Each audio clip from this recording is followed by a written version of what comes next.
Alright, what's up guys? It's Deity, and Fumyr's trailer just came out. I have not watched it yet. I just saw it and opened YouTube. So here we go. We're gonna see what she does and give our initial impressions as to whether we'll think she'll be good or not. This isn't whether she'll be good or not though. Pretty cool S3. It looks like a damage S3. Maybe? It didn't show a hit. So maybe not. She looks so good actually.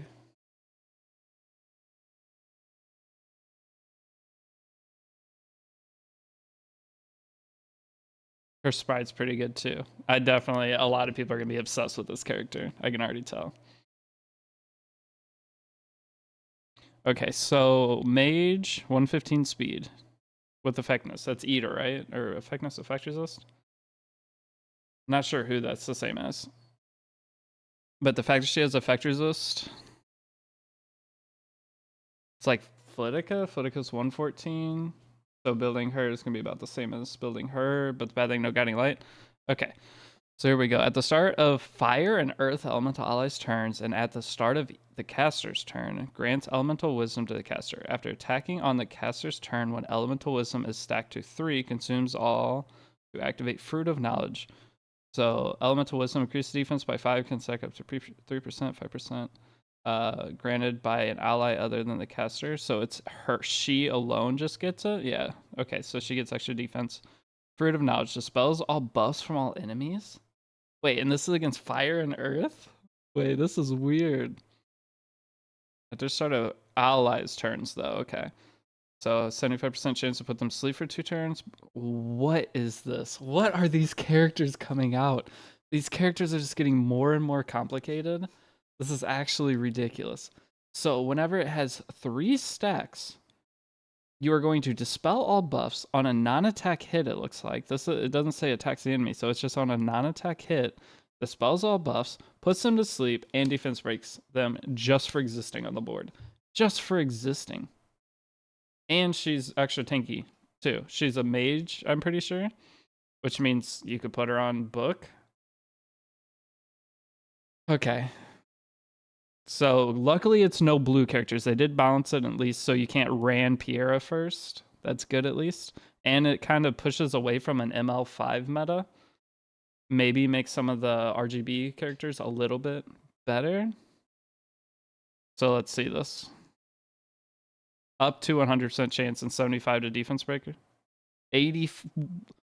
Look at that. What? Like, look at the enemy board. You don't lose from there. You just immediately win. They tried to balance it by making it to where you can't use it with certain characters. As you see, they have Lytica and Vivian on the team for whatever reason.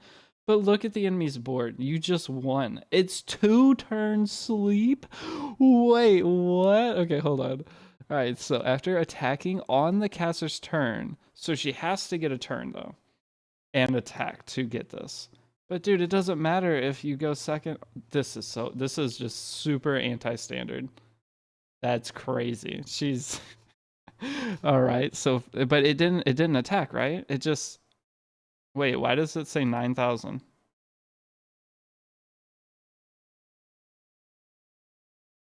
Why does it do 9,000 to one target? So the extra thing doesn't hit. It just strips and does all that. Okay, so I'm guessing it's her skill. And that was her passive, by the way. Okay, so her skill 3 fabricates an illusion, decreasing buff duration of the enemy by 1 turn and attacks. It decreases buff duration first, so it can hit like Remnant Violet, which I think is the only character. Decreasing speed for 2 turns before decreasing combat readiness by 30%. Successful attacks deals 3,000 fixed damage. When the caster's grant elemental wisdom, does 9,000. Guaranteed. Why? And it can ignore effect resist on the 20 soul soulburn to ignore effect resist though. Do you need that? Decreasing buff duration by 1 and decreasing speed before decreasing combat readiness. For 20 souls? Seems a little overkill. It just ignores effect resist. Fabricates of the enemy. It's a single target attack, isn't it? Yeah. It seems a little excessive. 20 soul soulburn to do like the least amount of any soulburn effect resist ignoring thing. But that's her biggest part of her kit's her skill 2. So yeah, oh my gosh, that's so dumb. Two turns sleep. Like 2 turns sleep. If you bring her with single target damage deals, you just let them sleep for 2 turns. Or sleep until you can one-shot them. What are these characters coming to Epic 7? All right, so decrease attack. Her S1 is actually okay. It's somewhat balanced, but her S3 can do 9k fixed damage. Her S2 passive is just ridiculous because her extra defense and so getting a fire or earth elemental hero to go before her, the thing is you can just build her super bulky. Like she's just a super tank. And what are her base stats? Let me see her base stats before we go any further. So not the highest actually. So she's a little bit squishy. She has usually mages have really good multiplier. Well, you can see they mess this up severely. Her defense is 115, but 673 defense is pretty solid. 5299 is actually not terrible for a mage, I guess, but it's pretty. I think that's as bad as you can get for mages. But overall, just high defense character scales off defense. I don't know about this. All right, let's see her artifact. I haven't looked at this yet. Increase effectiveness of all allies by 10%. That might not be bad for PvE already. At the end of every 2 allies' turns after caster, increase command awareness of caster by 10%. So you can have her get boosted forward. Or it can boost by 20%. I don't know about this artifact. It needs to be maxed for it to really have the most potential. But dang, I love this character's design. I was thinking she wasn't that good, but after seeing this video, wow. She definitely, just let's see her S3 one more time. And then I'm going to look at the preview match. Dude, the name of the Skoogiheim. her lobby thing's good. Everything about her is good. Do I think she's gonna be usable? Yes. I mean, yes, she's gonna be usable. Water character has a kind of fun kit because it makes you draft certain element characters, but playing against this is gonna be so annoying. Dude, it's gonna be so annoying. She has fixed damage and a non-hit all strip, like everything about her. But the only issue I see with her, so let's think about bad possibilities. They can have immunity, you're still gonna sleep them. ML Landy, again, best counter to it, can't be underslept. But she still gets defense broken. Like an AoE defense, so stupid. Never mind. I don't see a downside to it.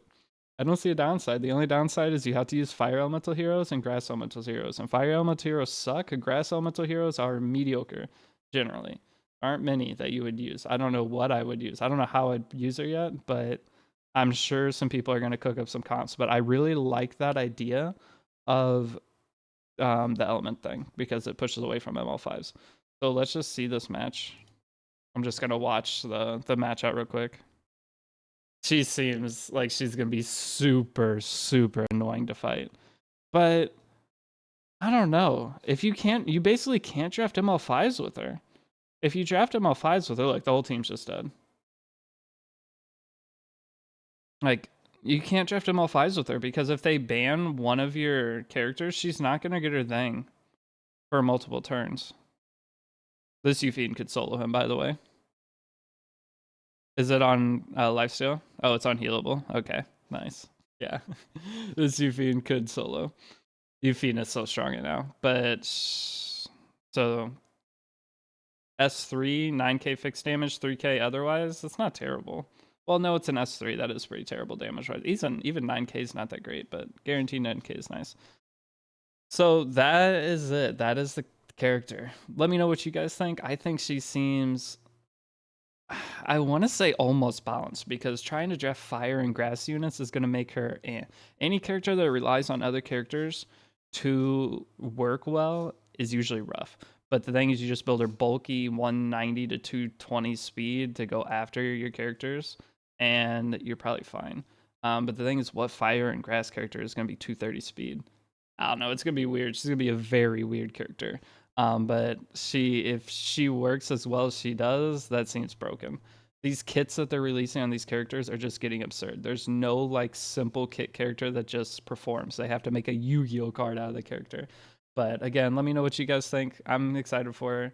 I think I could make some fun comps with some green and blue or green and fire units to pair with her, but we'll see. But thanks for watching. It's been Mr. Deity. I'll see you in the next video. Peace out.